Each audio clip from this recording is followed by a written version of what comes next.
गांव में जब से वीरू ठग ने ठगी से संन्यास लिया था, तब से गांव कुछ ज्यादा ही शांत हो गया था। चाय की दुकान पर अब बहसें भी बोरिंग होने लगी थीं। पहले कोई बोलता था कि वीरू ने मुझे उल्लू बनाया, तो दूसरा कहता कि अरे तुझे ही नहीं, उसने तो पूरे गांव को उल्लू बना दिया था। लेकिन अब वीरू सीधा साधा बन गया था।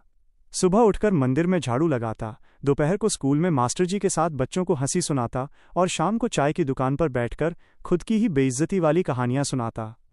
लोग बोलते कि अरे वीरू अब तू ठग नहीं रहा, मज़ा ही नहीं आ रहा। वीरू हंसकर कहता कि अब मैं रिटायर्ड ठग हूं, अब सिर्फ एंटरटेनमेंट सर्विस देता हूं। लेकिन कुदरत को यह मंजूर नहीं था। एक दिन गांव में शहर से एक चमचमाती गाड़ी आई। उस पर लिखा था शर्मा चमत्कार प्राइवेट लिमिटेड। गाड़ी से एक मोटा सा आदमी उतरा, सूट पहना, गले में सोने की चेन और आंखों पर काला चश्मा। उसने चाय की दुकान पर आकर पूछा कि यहाँ वीरू ठग कौन है। पूरा गांव चुप हो गया। वीरू धीरे से बोला कि मैं हूं, लेकिन अब ठग नहीं हूं। आदमी हंसा और बोला कि मुझे ठग ही चाहिए।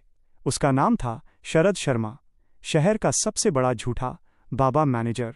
वो ऐसे लोगों की तलाश में रहता था जो जनता को बेवकूफ़ बनाने में एक्सपर्ट हों। शर्मा ने वीरू से कहा कि तुम्हारे कारनामे मैंने सुने हैं, नमक और रवा से करोड़ों बना दिए, भाई तुम तो टैलेंट हो। वीरू घबरा गया और बोला कि देखिए शर्मा जी, अब मैं सुधर गया हूं। शर्मा बोला कि सुधरना बड़ी बीमारी है, चलो तुम्हें बड़ा आदमी बनाता हूं।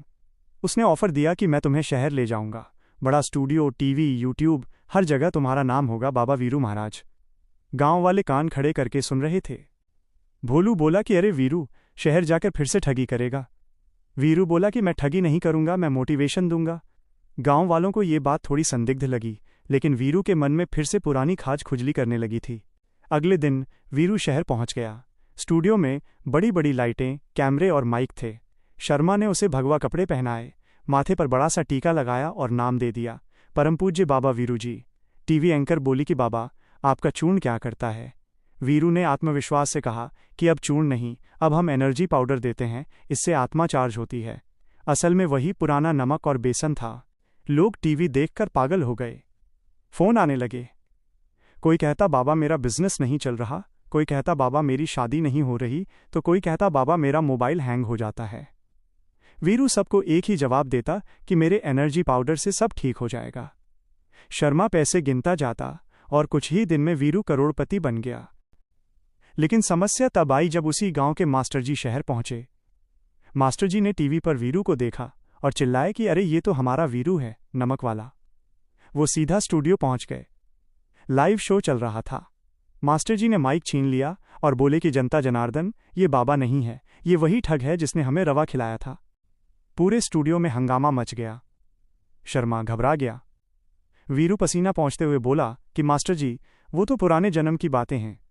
मास्टर जी बोले कि तो अब कौन सा जन्म चल रहा है। टीवी पर यह सीन वायरल हो गया। पुलिस पहुंच गई। शर्मा भाग गया और वीरू पकड़ा गया। लेकिन इस बार जनता नाराज नहीं थी, बल्कि हंस रही थी। एक आदमी बोला कि अरे ये तो वही बाबा है जिसने हमें हंसाया।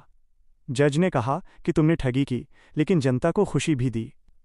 वीरू बोला कि साहब, मैंने लोगों से पैसे लिए, लेकिन बदले में हंसी दी। दुनिया में सबसे महंगी चीज हंसी ही है। जज भी हंस पड़ा।